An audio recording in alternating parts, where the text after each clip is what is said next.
Good morning. I'm Joel Reed. I'm one of the elders here at Scots Kirk, and on behalf of the session and Pastor Mitchell, I'd like to welcome you to our worship service this morning, both those in person and those worshiping with us online. The announcements are as found in your bulletin. It's pretty much our standard thing. We do want to make one note of the women's Bible study. The night session, the 7 p.m. session at the Vera's, will not be meeting this week. The morning session will meet as normal. Keep in mind we have June 1st, the ice cream social upcoming, so mark that on your calendar. It'll be a good time. We'll be at Wanamaker Park, so we should have a great time, and if you're like me, we'll have lots of versions of ice cream to try, and it'll be a fun time. So I think there'll be a sign-up sheet in the back as far as what you're bringing, and come and enjoy the time. And let's take a few minutes to prepare our hearts for worship.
For our call to worship this morning, I'd like to use 2 Samuel 22, verses 2 to 4. The Lord is my rock and my fortress and my deliverer, my God, my rock in whom I take refuge, my shield and the horn of my salvation, my stronghold and my refuge, my Savior. You save me from the violence. I call upon the Lord who is worthy to be praised, and I am saved from my enemies. Let's stand and sing to this glorious God. We will use hymn number, or it's in the Psalter, 7B. Huh? It's 4B? In Trinity? I'm on the second page. See, I'm getting ahead of things. This is what happens when you take a vacation, right? So number 4 in the Trinity hymnal, Hymn of Praise to God. Let's stand and sing it together.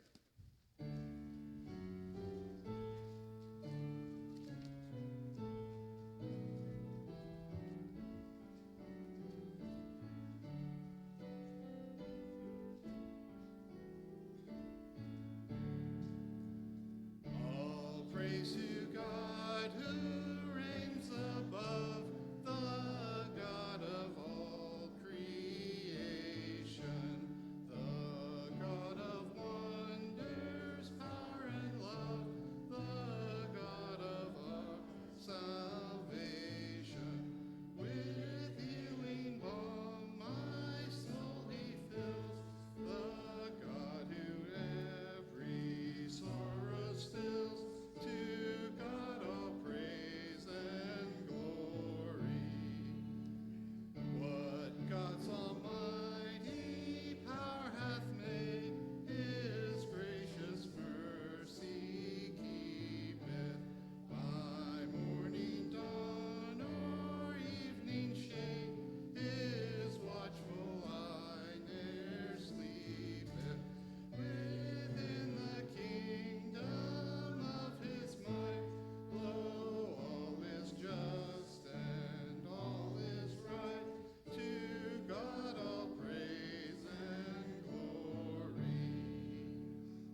Let's pray.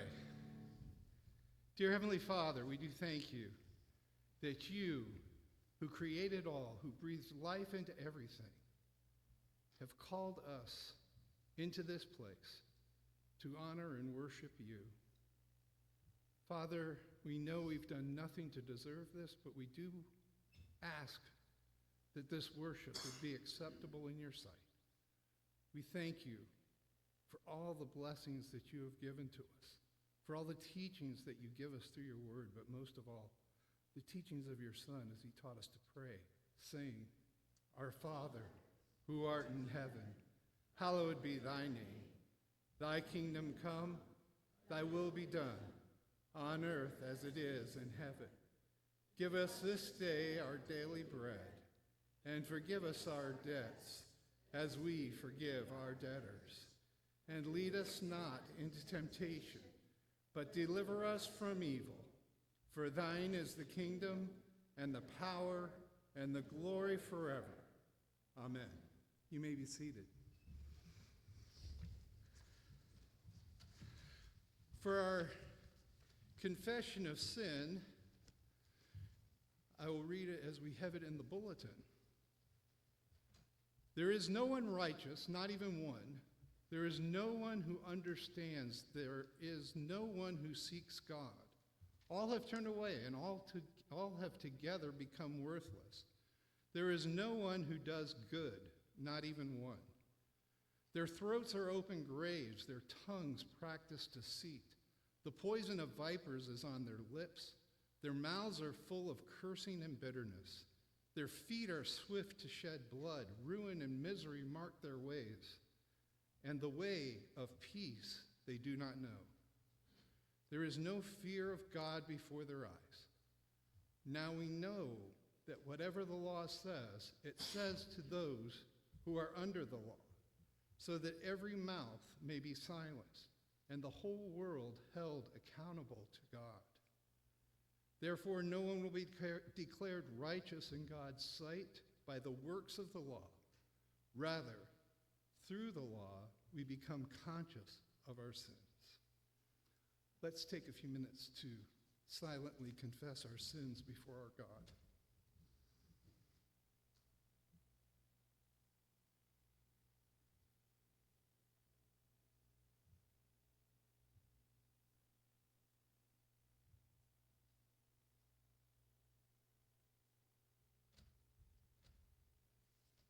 In Jesus' name we pray. Amen. But even though we know that we can do no good in and of ourselves, our Holy Father does assure us that he pardons those sins that we commit. We're reminded of that in Hebrews 4:14 to 16. Since then, we have a great high priest who has passed through the heavens, Jesus, the Son of God. Let us hold fast our confession, for we do not have a high priest who is unable to sympathize with our weaknesses, but one who in every respect has been tempted as we are, yet without sin. Let us then with confidence draw near to the throne of grace, that we may receive mercy and find grace to help in time of need. Well, let us stand for our confession of faith. It comes from the Westminster Confession of Faith, section 2.2. Let's read this together. God hath all life, glory, goodness, blessedness in and of himself, and is alone in him to himself all sufficient, not standing in need of any creatures which he is not, nor do the glory from them, but only manifesting his own glory in, by, unto, and upon them. He is the alone fountain of all being, for through whom and to whom are all things, and hath most sovereign dominion, to do by them, for them, and upon them, whatsoever himself pleaseth. In his sight all things are open and manifest.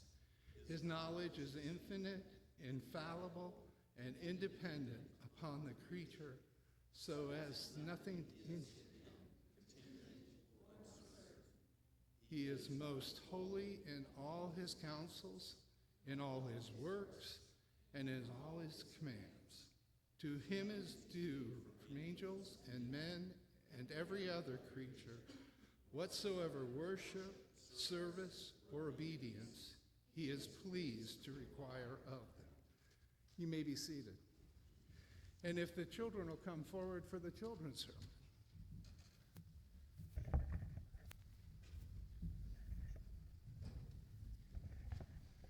All right. There we go. Okay, now, I'm going to do this a little different today. I've been gone for 3 weeks. We were on vacation. Can you guys tell me what Pastor Mitchell talked about the last 3 weeks? Uh-oh. Okay, we're okay. What happened last week? How about that? That's just a week ago, right? You don't remember. What happened to Joseph?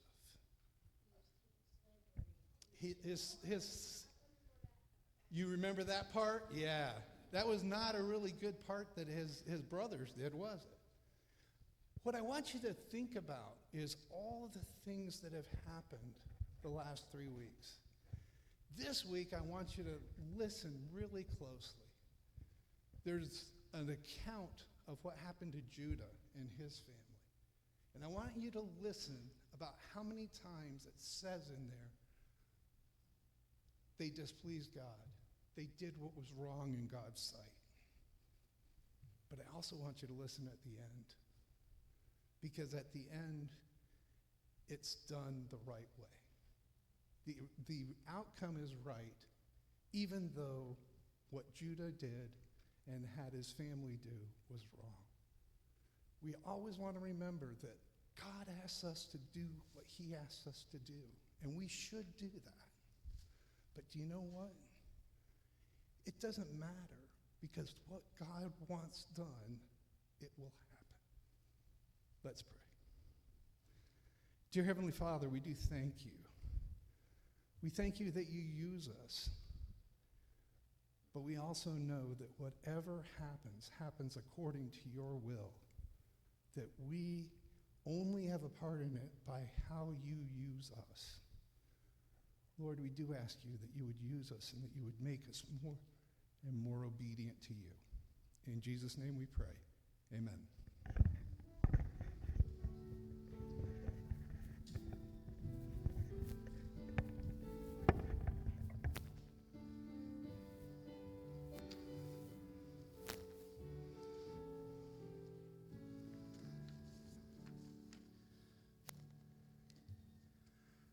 Our scripture reading today will be from Matthew chapter 1, verses 1 to 17. The book of the genealogy of Jesus Christ, the son of David, the son of Abraham. Abraham was the father of Isaac, and Isaac the father of Jacob, and Jacob the father of Judah and his brothers, and Judah the father of Perez, and Zerah by Tamar, and Perez the father of Hezron, and Hezron, the father of Ram, and Ram the father of Aminadab, and Aminadab the father of Nahshon, and Nahshon the father of Salmon, and Salmon the father of Boaz by Rahab, and Boaz the father of Obed by Ruth, and Obed the father of Jesse, and Jesse the father of David the king. And David was the father of Solomon by the wife of Uriah, and Solomon the father of Rehoboam, and Rehoboam the father of Abijah, and Abijah the father of Asaph, and Asaph the father of Jehoshaphat, and Jehoshaphat the father of Joram, and Joram the father of Uzziah, and Uzziah the father of Jotham, and Jotham the father of Ahaz, and Ahaz the father of Hezekiah, and Hezekiah the father of Manasseh, and Manasseh the father of Amos, and Amos the father of Josiah, and Josiah the father of Jeconiah and his brothers at the time of the deportation to Babylon.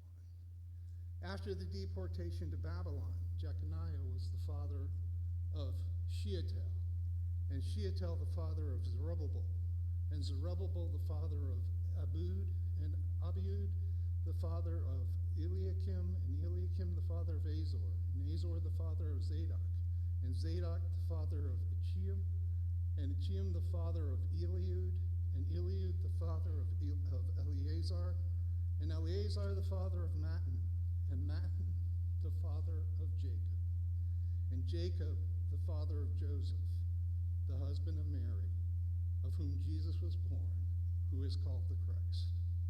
So all the generations from Abraham to David were 14 generations, and from David to the deportation of Babylon, 14 generations, and from the deportation of Babylon to Christ, 14 generations. The word of the Lord.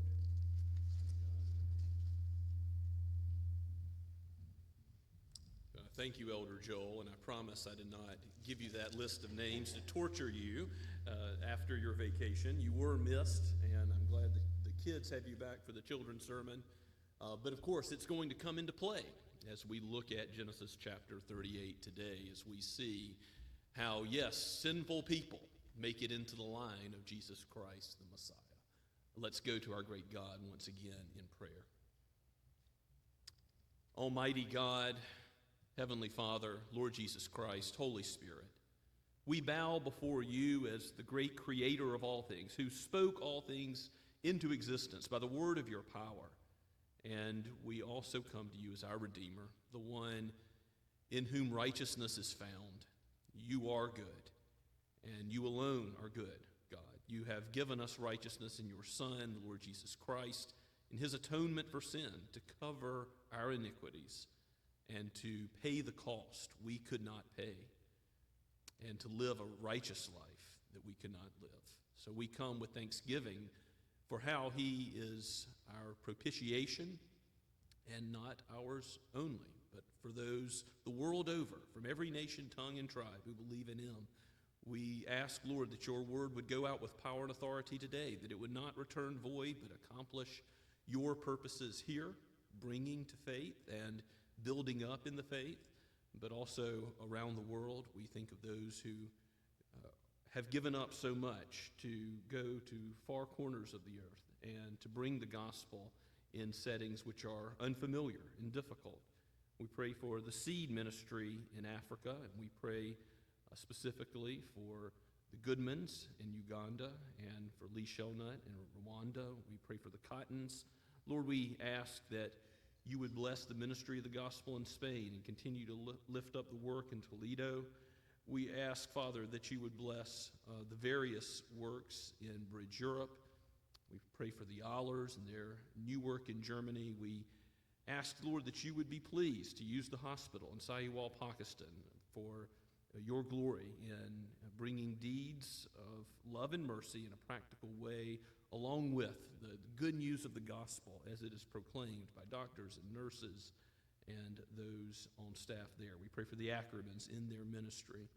Lord, we pray for our own saints, particularly those who have been dealing with trouble and strife and anxiety in recent days. We think of our sister Mildred, who's moved to Maine, and we ask with thanksgiving for her safe travel, Father, that you would bless and keep her there. Be with Bob. Be close to them and minister to them in this time of transition. Bless their family as well in their interactions with one another. May your name be praised.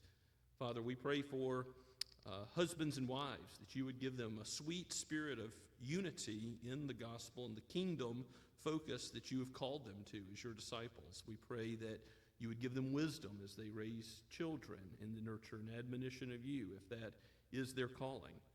Father, we give you praise that you have given Crystal Mitchell a baby boy, Boone, in her womb, and we pray for her and lift up her health and the health of this child, that your name would be praised in a healthy delivery. We ask if it would be your will, and that all his days, Boone, may follow you. We lift these things before you, knowing that you have called us to cast our burdens upon you, and that you do care for us. All of these needs and others, some known only to you, Lord, some that are withheld, but we thank you, Father, for the ability to be encouraged by the body of Christ. We thank you for all those here today, brothers and sisters in the faith.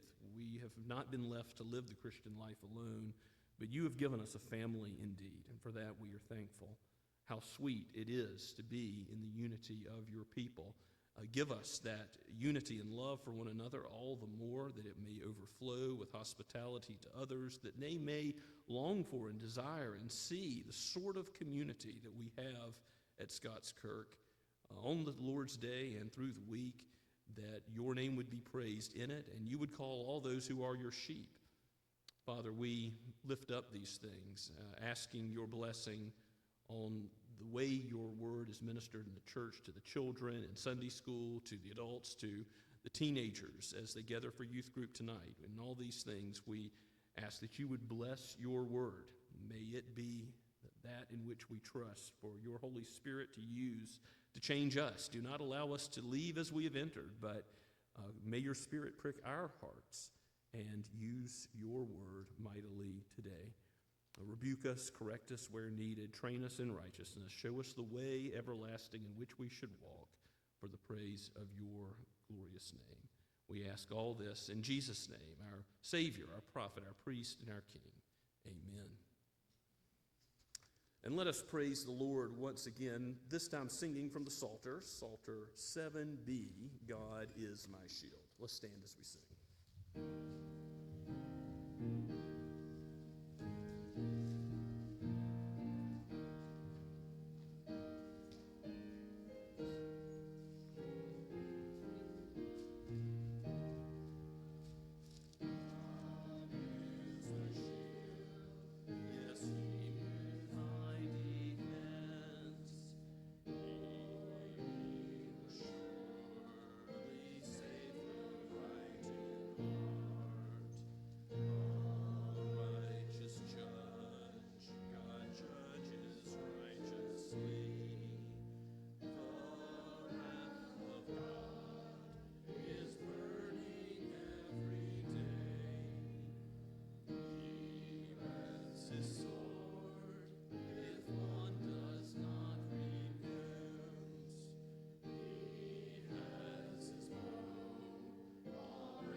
Let's pray together. Heavenly Father, guide us, guide our hearts, guide our lives, guide everything that we own and that we are. Lord, you ask that we give you everything, and we feel unworthy to give that, Lord, but we will try. We need your help, Lord, desperately in this life. Thank you for all the things you have given us, all your Son, Jesus Christ, who died for us, that we can live. Thank God. We're humbled. We're speechless when it comes to your love for us. We're not worthy.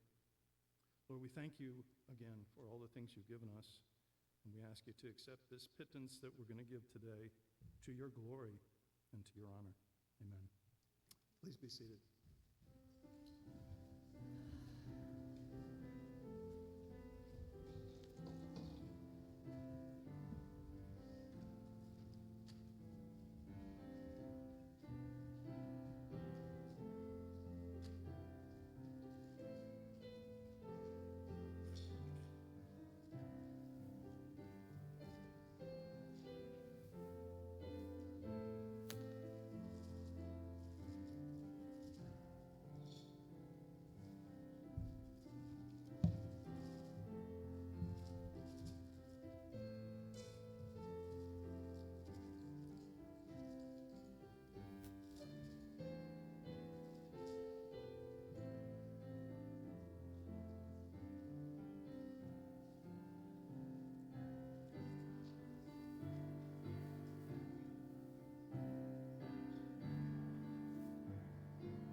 Please be seated and grab your copy of God's Word and turn with me to Genesis chapter 38. Now, if you don't have a Bible, we do have some located underneath that bulletin board on that table in the back. We'd be happy to give you, to loan to you today, or take it home as our gift to you if you don't have a copy of God's Word for yourself. We've been going through the book of Genesis, chapter by chapter, verse by verse, and here we are at Genesis 38. Last week in chapter 37, we've been getting into the story of Joseph. And there's a surprise, a turn here in the chapter before us today. We're looking at Judah and his sin, not Joseph. But God is the greatest storyteller of all. Every other human story reflects in some ways how he had, in this case, Moses write by the Holy Spirit for our benefit. It's a meanwhile back at the ranch kind of idea. It's at the same time as Joseph is being sold into slavery in Egypt, about that same time this is happening. And we're to understand that this is about all of Jacob's 12 tribes, and Judah is going to prominently figure in the Joseph story as it continues. And this is a chapter that is filled with sin. And some have said it's got too much detail, too salacious to be read in public. But to those theologians, I must respectfully disagree. This is the whole counsel of God that he has given us. And we are to look at it all. We're to benefit from it all. It's all useful for us. 2 Timothy 3:15 and 16 tells us it's useful to correct us, to correct our own sin. And we're going to see the doctrine of sin here in this chapter.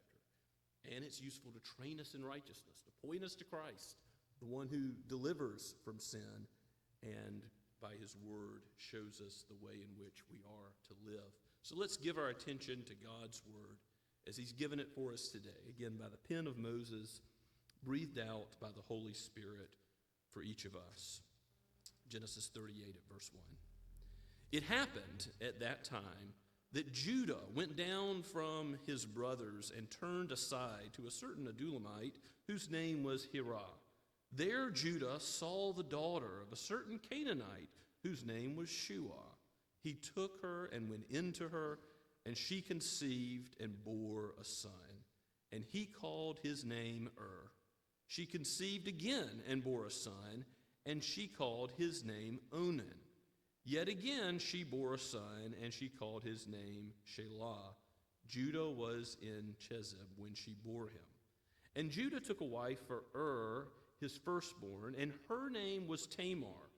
But Judah's firstborn, was wicked in the sight of the Lord, and the Lord put him to death.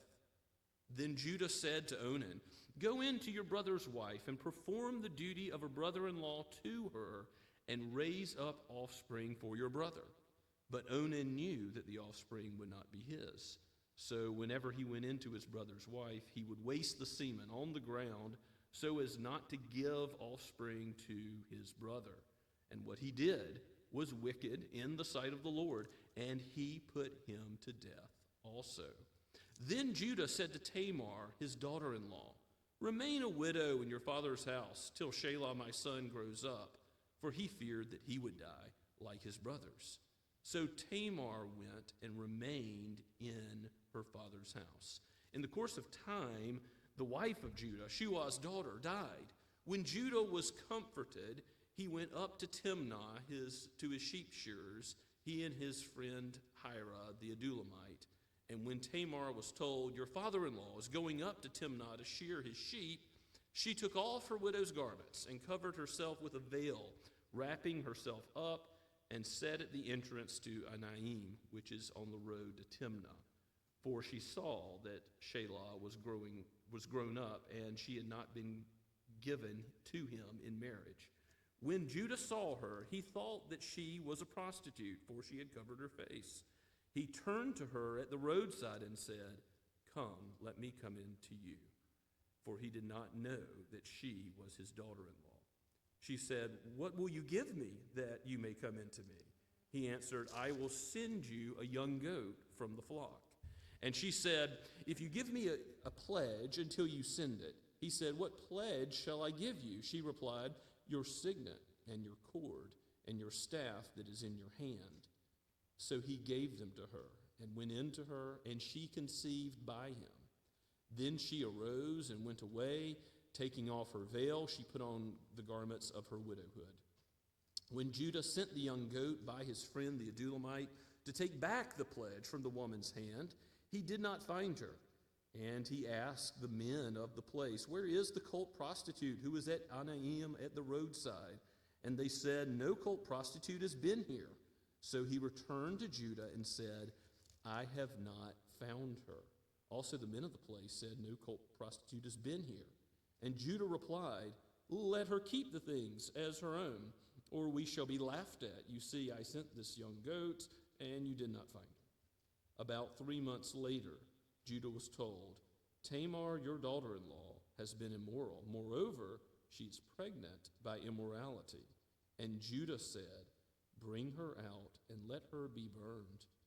As she was being brought out, she sent word to her father-in-law, "By the man to whom these belong, I am pregnant."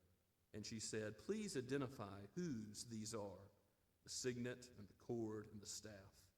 Then Judah identified them and said, "She is more righteous than I, since I did not give her to my son Shelah."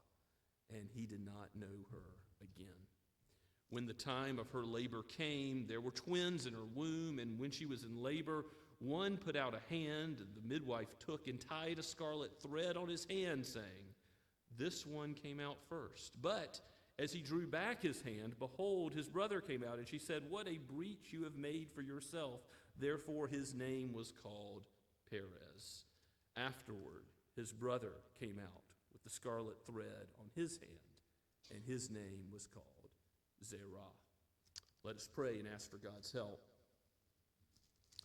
O Lord, this is your word, and it is frank regarding the sinfulness of humanity, of our own hearts, and yet you show that you were working your sovereign purposes out. Even the line of incest and the fruit of that union comes to be used by you for good, to bring about the birth of our Lord Jesus Christ. So also, Lord, you are working in each of our lives. You are providentially rendering even the evil things that men do, even that we ourselves have done. You are using these things to work your purposes out, even your glory and the salvation for all those who love you and our own good. So be about that work today. Call those to faith who have not yet come to the one who is able to cleanse from sin, and then call to repentance, and give the sweetness of restoration and peace to your children as you continue to lead us in the way everlasting. We pray this in Jesus' name. Amen. Well, as we read in Matthew chapter 1, there are 4 women listed in the line of the Lord Jesus Christ, and amongst them, Tamar. Tamar, one who is more righteous than Judah. This chapter is really about the folly of Judah. When faced with sexual temptation, he fails, and then God is going to change him, and God is going to make him into someone else. But it's also set in the story of Joseph to give us a contrast to what we'll be looking at next week as Joseph goes to Potiphar's house. He's going to be faced with sexual temptation, and there's going to be a contrast between Joseph's response and Judah's. We're left sort of on the edge of our seats about what's going to happen with Joseph as he's just been sold into slavery. And we read in the first verse of chapter 38 that Judah went down from his brother's house. He went down from his brothers and turned aside. All of this language, it's physically true of the elevation and topography, but it's showing that he's going down into a Canaanite way of life. In verse 2, he says that he looked and he saw a certain Canaanite woman, and it was lust at first sight. It was not something that was judging character or kingdom congruence, that they were both working for the same Lord of the covenant. No, they were, like Samson later, seeing one another, and he wanted and he desired her, and he says, I'm going to take this woman as my wife. Now, it's a certain Canaanite whose name was Shua, and we know that she gives birth to 3 sons, and Onan, and Shelah. And those are going to be the focus of some of the sin that's about to come. In the next few verses, from verses 6 to 11, we find that the oldest, is wicked. We don't know what his wickedness is, but you can be sure that your sin will find you out. The Numbers 32 principle applies. God judges for his sin. Whatever it is, he thought that he was doing something in secret, but it wasn't in secret. It was before the eyes of the Lord, and the Lord puts him to death. And then we have come up in the text something that we haven't seen before, which is the law of levirate marriage. Now, this comes up in Deuteronomy chapter 25, verses 5 and 6, if you want to read about the law. But basically, a woman, if her spouse dies and she has no offspring, the brother is to go into her and to provide a male heir as part of being a faithful brother. Now, this is something that was done in the culture of the day. God saw fit to codify it in the Mosaic Law. It's not part of God's economy today. There's no reason to think that. But it did displease the Lord when Onan does not follow this duty. And so we read that he wastes his semen on the ground. He does not impregnate his brother's wife, Tamar. And why would he do that? Possibly because he doesn't want the inheritance to be divided further. He has selfish, material reasons. It's not so much his act, his way of not impregnating Tamar, but it is his unfaithfulness. He's saying in public, oh yeah, I'll do that. I'll follow the law of levirate marriage, but then he doesn't follow through. So every time he goes to his brother's wife, he doesn't do what he's claiming to do. And he was wicked in the sight of the Lord, it says in verse 10, and what happens? God puts him to death also. So you're Judah, and you see your first 2 sons be put to death. What do you think? Should I follow the law of levirate marriage again in the next in line? The next son, Shelah, give him to Tamar? Judah is superstitious, suspicious that if he does that, God will strike him down too. He will die as well. So Judah says to Tamar, his daughter-in-law, remain a widow in your father's house until Shelah grows. And we get an insight into his heart from Moses, by the Holy Spirit, for he feared that he would die, that is, that Shelah would die like his brothers.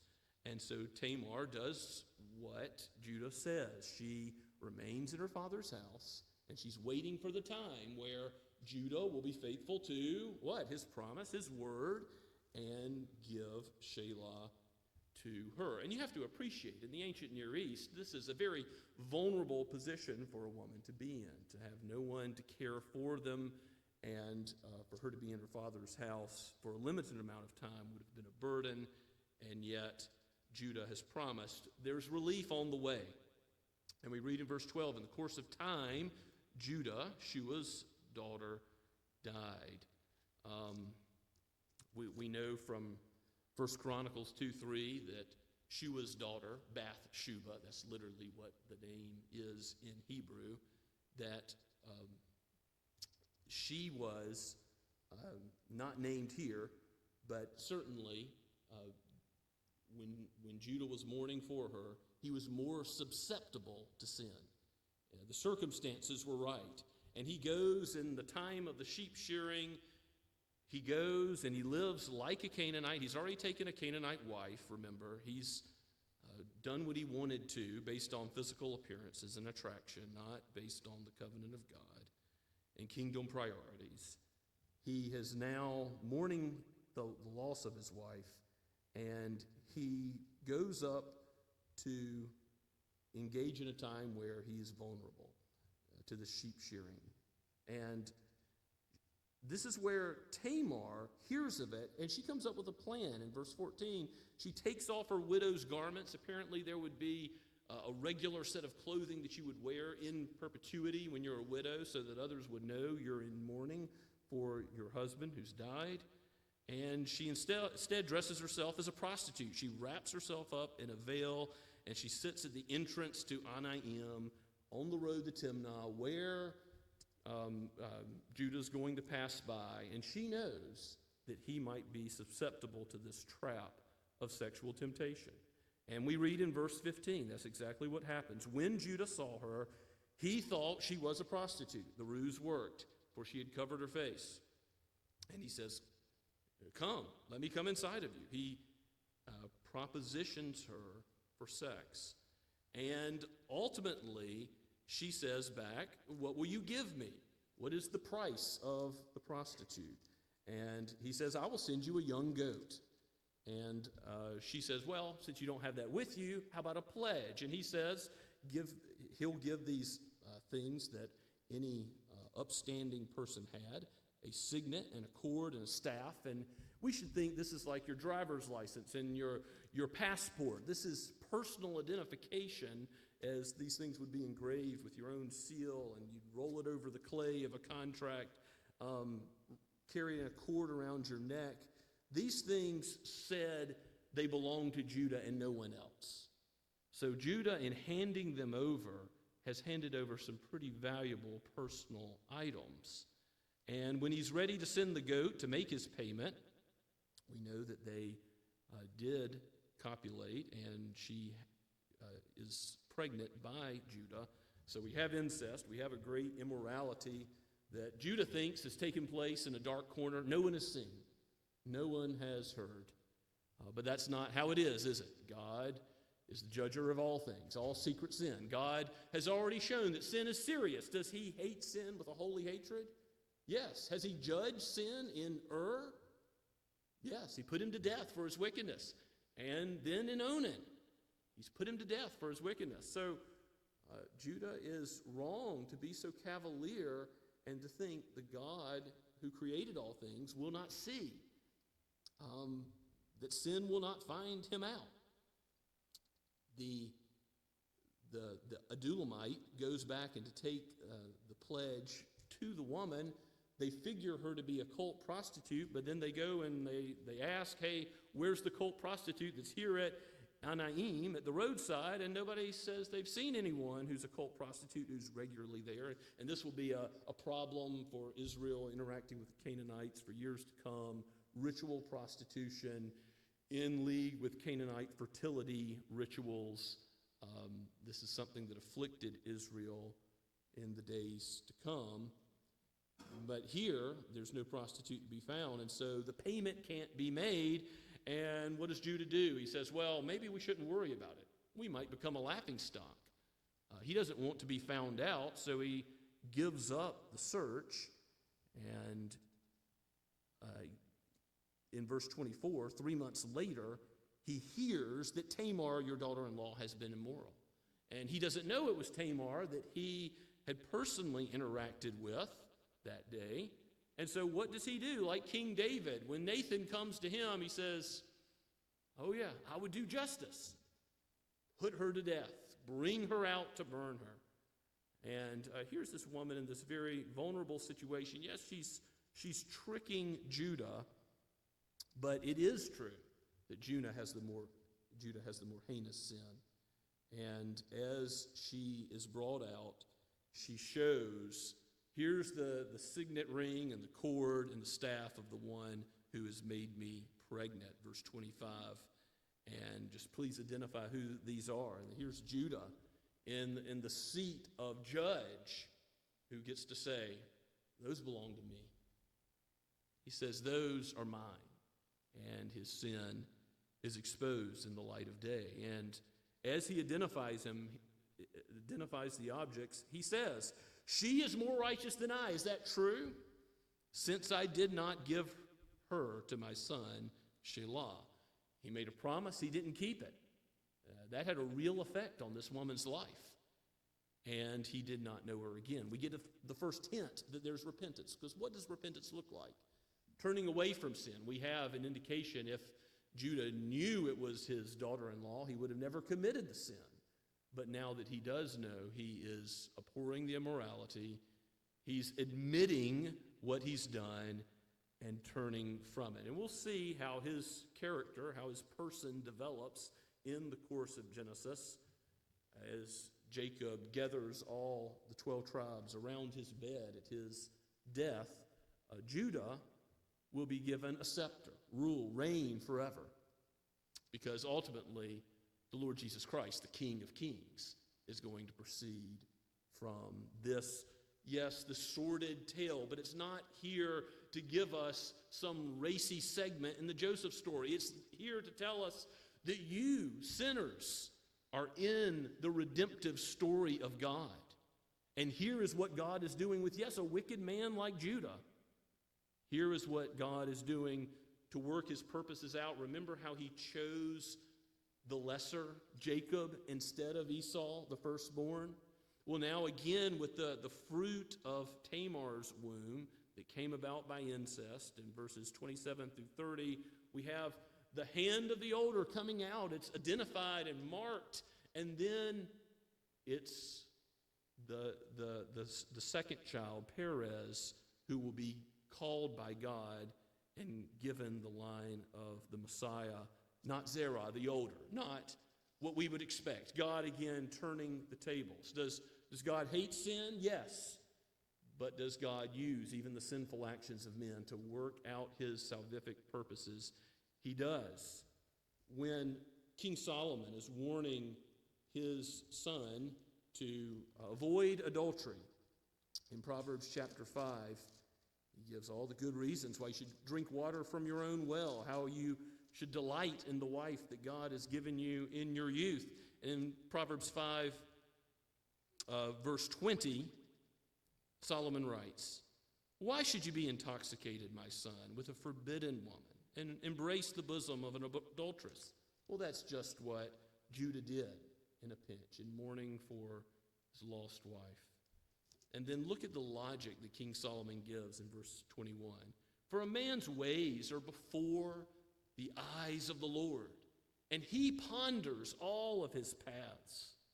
The iniquities of the wicked ensnare him, and he is held fast in the cords of his sin.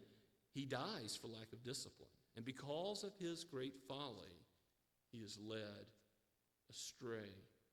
Well, how true that passage rings as we look at the sin of the consequences of sin with and with Onan and with Judah. we see a turning away from that sin to say, I never should have gone there. And that's what God calls us to as we recognize our own sin, the things we've done in secret that we think nobody else knows about. The Lord knows. The Lord sees all. And so we come confessing the lustful looks, the thoughts of our hearts, the words we've spoken, the deeds we've done. And we can know that God forgives that sin and does transform and give repentance, but he also calls us away from it. This morning we had someone who apparently has done a wicked deed at the gas station next door, and we've been alerted by the authorities, hey, again, there's the situation. Well, we can pray for this man, knowing that we don't pray for him to continue in evil, but we pray for repentance, for the wicked deed to be abhorred, and for something new to come about.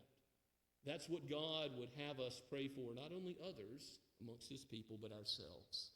That when we read his word, yes, when we read stories like this, we would understand not those wicked sins of those fathers and mothers of the faith only, but our own wickedness, so that we would turn from it, so that we would abhor it, to have peace with God, and to live in the way he has called us to. And we'll see how Joseph does that, how he flees sexual temptation, how he runs away from it.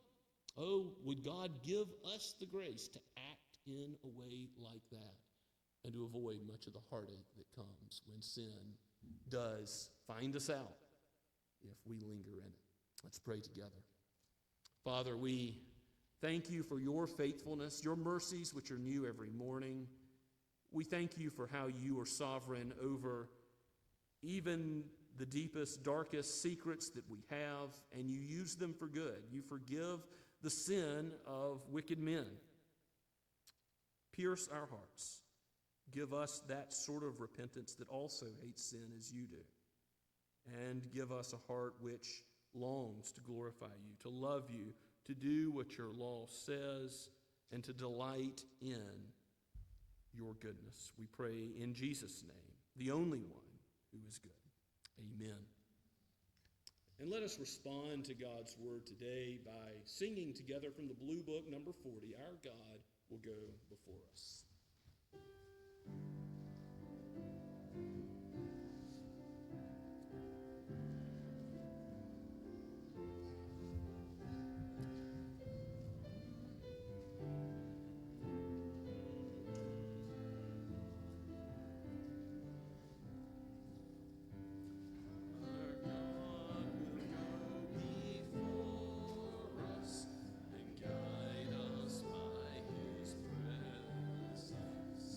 With confidence this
Now go with the blessing of the God of angel armies now. May the God of peace, who brought again from the dead our Lord Jesus Christ, the great shepherd of the sheep, by the blood of the eternal covenant, equip you with everything good, that you may do his will, working in us that which is pleasing in his sight, through Jesus Christ, to whom be glory forever and ever. Amen and amen.